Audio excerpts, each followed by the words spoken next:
nooit naar me kijken, hè? Nee, oké. En we lopen.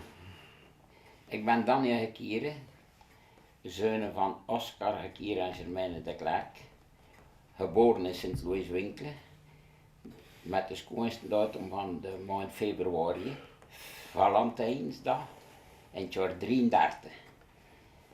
Ik heb een broer, Germain, die geboren was in 31 en die priester geweest en directeur geweest had hij in een aantal hogere school in Kortrijk. En ik heb een zus van het jaar 37 die verpleegster gestudeerd heeft en die verpleegster geweest had in de Loofstraat, de Maria's Voorzienigheid in Kortrijk. En daar haar man leren kennen die de eerste kinesist voordat de klinieken toen aanvaard had, Guy de Tavernier. En ze woont dus in Lauwe. Dus vandaar een aardse hang. Dus ik heb het Vlasser beleven, want mijn vader was Vlasser. De hadden met zijn twee broers aan zijn Vlasroterieën in Sint-Eloois, Winkel. Er stonden 4 roterieën in Sint-Eloois, Winkel. Ja, en dat heeft blijven bestaan tot in de jaren het 60, dat de waterroten toen gedaan geweest had. Zo, ik heb meegewerkt aan het Vlas. Eerst, ik ga beginnen met te zeggen, ik heb een klein seminarie geweest na de oorlog in het jaar 45.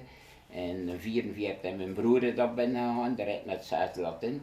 En ik ben dan in het jaar 45 daar in het voorbereidende, voor dan op naar het Latin. Maar als er een trimester in het 6e Latin, ik zei tegen mijn vader, al die rosa's, ik moet dat niet kennen, want dat rosa, rosis, rosarum, dat interesseerde me niet. En ik me na 9 jaar overgaan naar het commerce, want dan was het nog maar juist het commerce, het moderne, zeggen ze nu, het commerce en het Latin. En dus heb ik dat 3 jaar het lagere middelbare gedaan in Roeselaar in het moderne, totdat mijn diploma van huilboekhouder. Ja. En, uw vader was een vlasser, maar eigenlijk, uw grootvader was die ook werkzaam in het vlas? Mijn grootvader was landbouwer.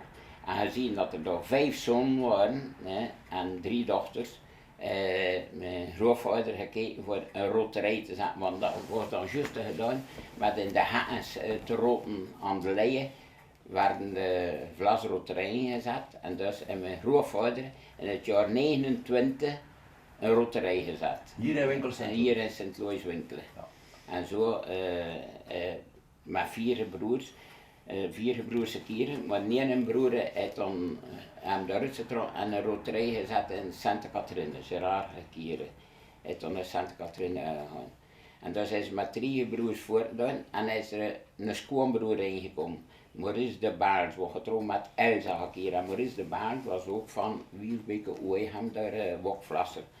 Maar die hebben toen de wok weer weggetrokken, die is toen naar Denterham een roterie gekocht en is dus niet meer. Dus de 3 broers Ghekiere en verder de vlasdoeningen gedaan tot dat niet meer gestopt heeft voor dan de jaren 60. Dus u bent opgegroeid als kind met het vertrouwde beeld van een roterij Ja. en de schuren en Ja. vertel een keer als kind, moest je dan, je zag dat Ja. gebeuren, vertel daar een keer iets over. Ja, dan was dat bijvoorbeeld 's avonds van onze het vlas ontzouden met de bootmachine, dat was nog niet de repenmachine, al dat zout, dat kaf, moest langs een lijnzout molen dan maar zijn, een windmolen.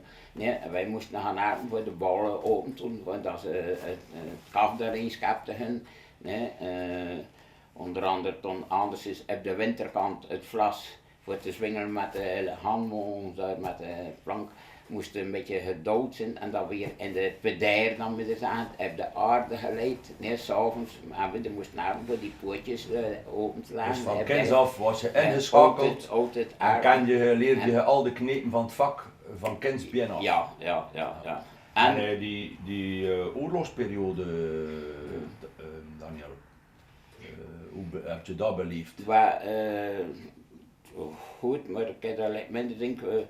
Mijn snoorlogen, de roterij liep me er wel veel aan de roterij, maar de ene broer van ons vader, Prosper Ghekiere, is op de boerderij gebleven. En daar was altijd werk op de boerderij. We mochten daar de paarden, de paardstommassen en een beetje gaan werken. En Sint-Louis Winkel lag een beetje weg van de stad. Dus van die bezetting en die oorlog. Nee, al dat we er geweten hadden vanuit de vliegers afkwamen, dat ze daar boven Kortrijk die luchten daar uitsmeten, die fakkels dan ze zeggen, uitsmeten.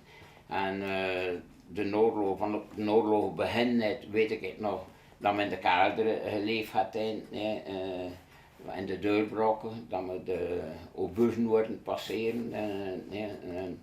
Ja, zeer angstig, maar ja, als kind, ik was maar 7 jaar, dus ik weet er waar dat over.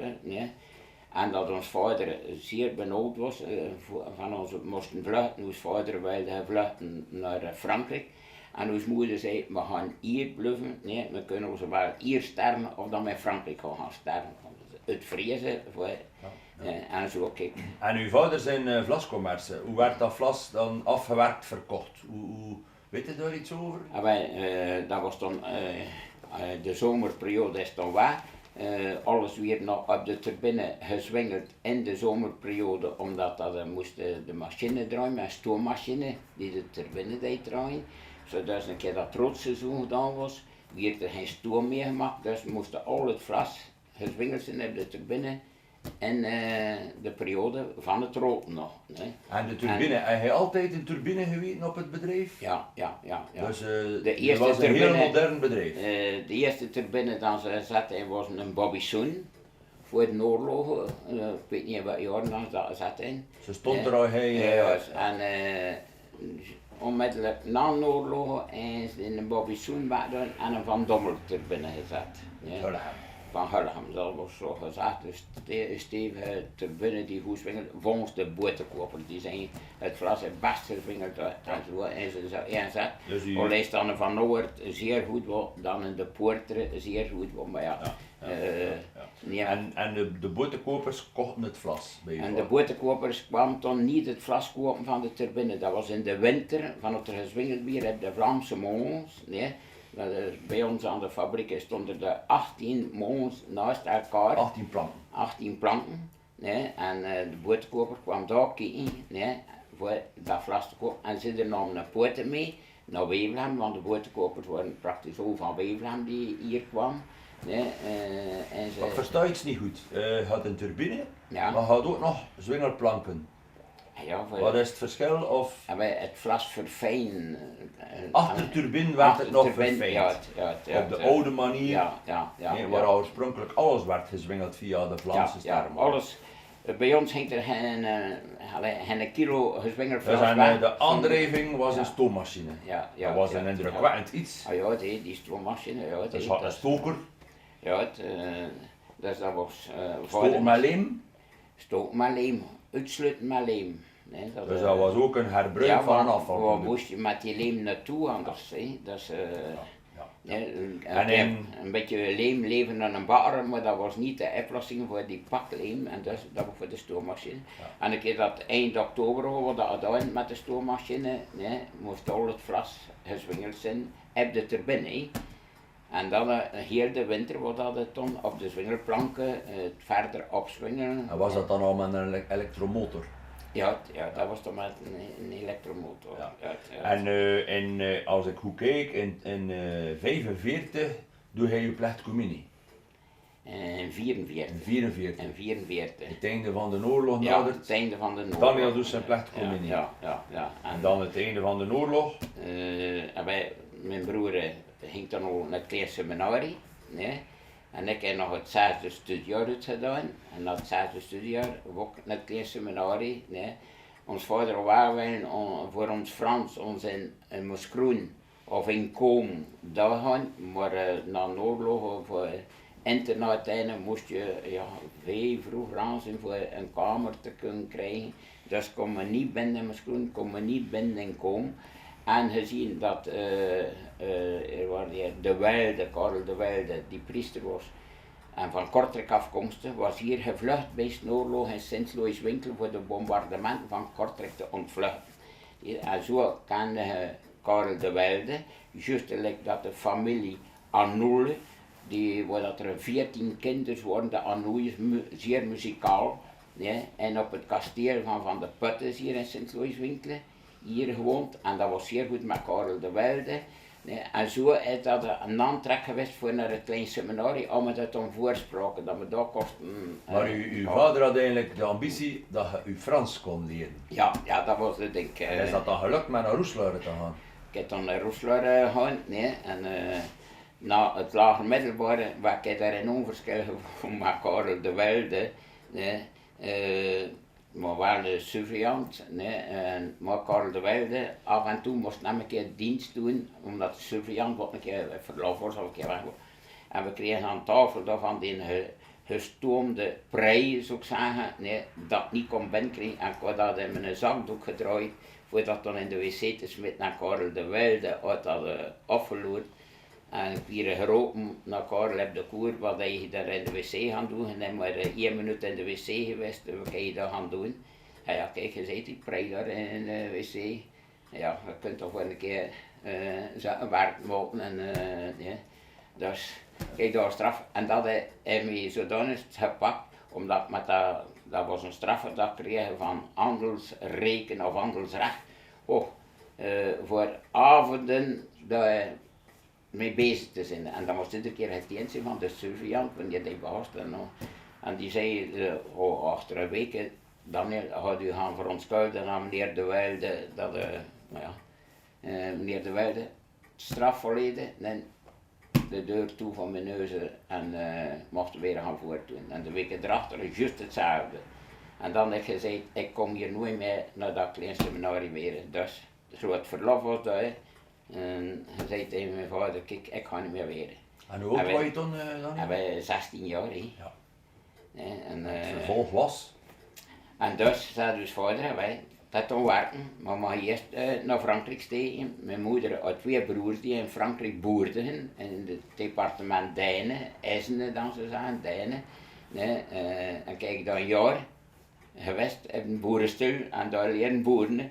Bij zover, als jonge gast weg van thuis. Ja, en mijn zus, die toen nog jonger was, die was maar uit plat communie, is toen meegegaan bij mijn onkel had 2 dochters. En één heeft 10 af en de andere was op een andere. Mijn zuster is op tof gegaan, waar dan mijn onkel en tante waren. En daar naar het gemeenteschool gegaan, waar dat er 1 leraar was, voor de 6 studiejaren. En mijn zuster is zo aan haar plat communie moeten. Frans gaan leren in die scholen. En ik was bij de andere dochter, die 10 kilometer verder woonde, daar gaan naar boeren. En waar was dat zuster? In Dijnen, Essenen, dus tegen Bleerancourt. Ik was in het gemeente Champs en mijn zuster was in Bourguignon-sous-Coucy.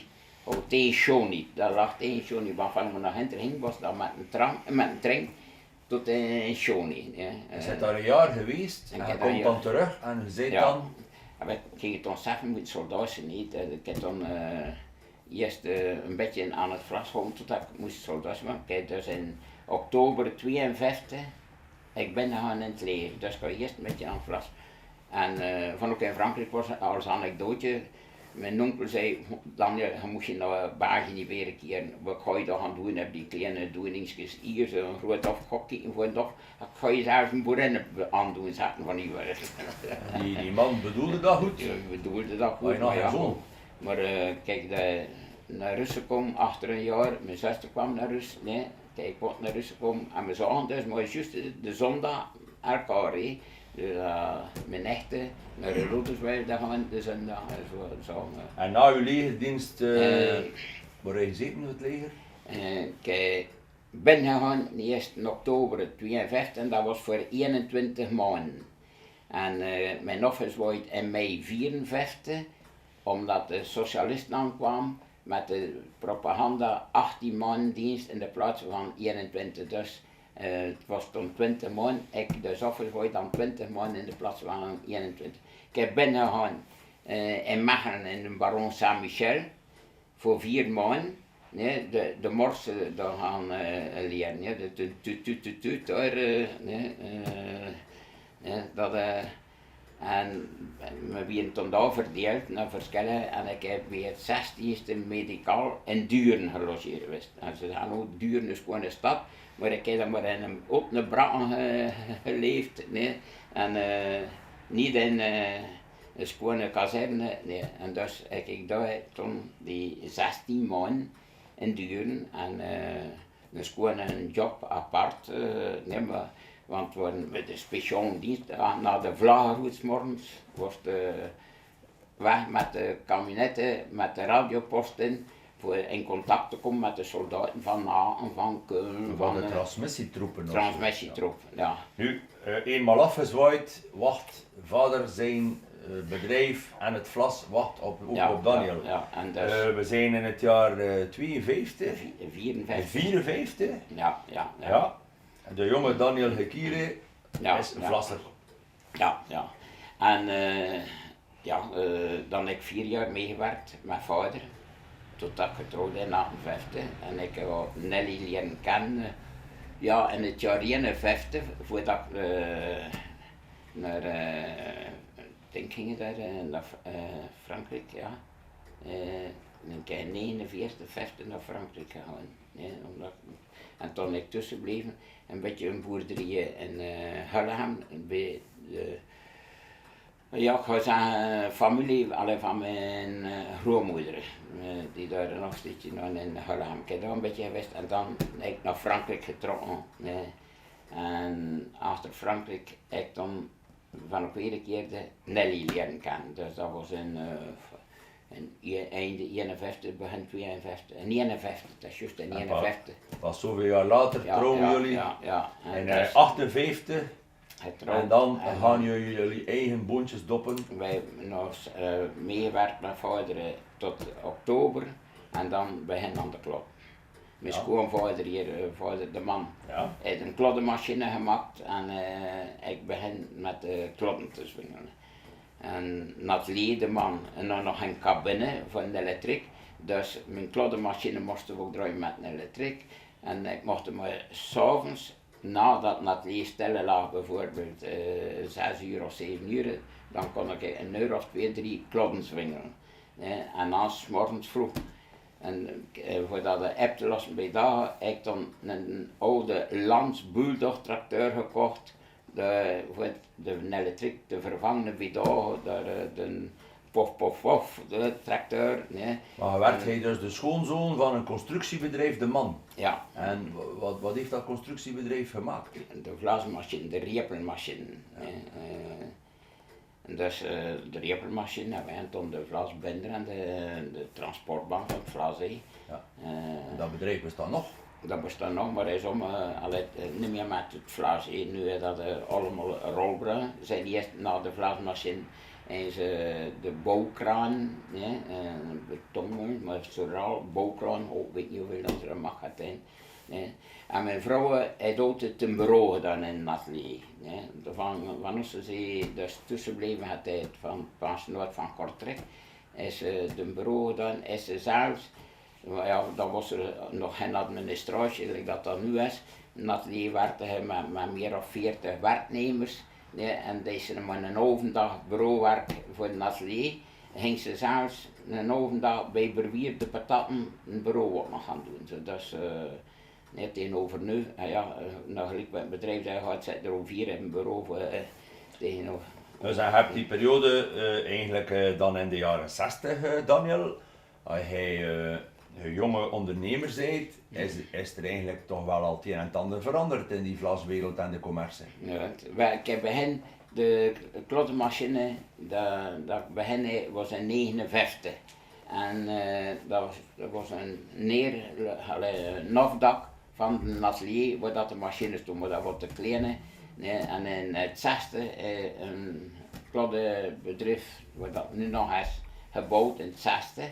En daar dus 2 kloddenmachines ingezet. En dan in Michel Cardoen, die de verkoper was in de constructie de man.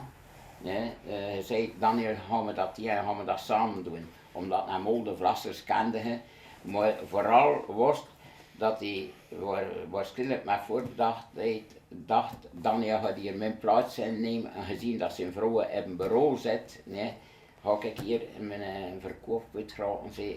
En dan zei ik, ga ik werken in de klodden, maar dat heeft maar geen 2 jaar geduurd, dat kon niet aan samen. En dus Ik had doen toen bij hen zelf op zijn eigen ook iets te doen van constructie met Frans Hansen. Ze hadden een rood wagen gemaakt, rood in de plaatsen van het vlas te roten in de putten. Gingen ze dat doen op een wagen, dat ze dus dat niet meer moesten vertransporteren, die bundels in de putten weer wegvoeren. En In de plaats dat het vlas naar de roterij kwam, ging de roterij naar de vlasser komen. Ja, maar ja, dat was iets zo werd in, ja, dat was zo, maar dat is niet te En die Cardoen, dat was zo'n iemand een beetje een uitvinder ook aan, ziet je, ja, zo vliegende. Zo'n mobiele roterij. Ja. En metaal. Ja, maar dat is maar één gemaakt geweest en zijn ondervonden dat dat niet de goede oplossing was. En dat was samen met een Hansens van Helene. Ja, het Frans Hansen. Dat ze een idee, een droom, probeerde hun Ja, maar goed. Er is dat geld aan verloren geweest. En zo ik haar doen hier dan gedaan had in dat Liedeman, omdat hij zelf begon de constructie te maken voor iets en hij zei, kijk, Michel, dat kan hier niet meer gaan. En zo stonden we ook bij hen, die vlasmachine minder dan al de repelmachine en dan de bouwkraan. Uw eigen bedrijf, hij hebt in de jaren 60 toch veel collega's zien stoppen. Vanaf dat ik aan begon in 1959 zijn ze dan, maar wat ga je nu doen? Er zijn hier 4, 5 grote bedrijven van de Klodden en ze noemden dus ze zijn de V's. Dat was Van Azenbroek van Watten, Van der Brugge van Destelhem en de Verrassens van Louwen. Dat waren de grote bedrijven al. Wat ga je dat tegen doen?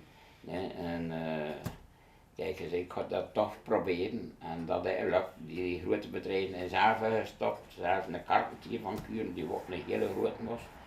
Alles is gestopt en hier draait dat voor, zelfs nu met mijn zoon also.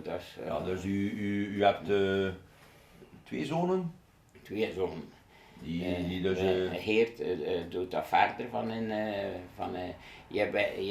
eigenlijk hebben we 10 jaar samengewerkt.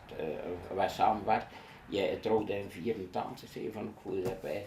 En je eerst voor de Groot Van Es, je had de hand aangedaan, dus je ging niet in het vlas werken, dat stof, je ging daar niet in werken.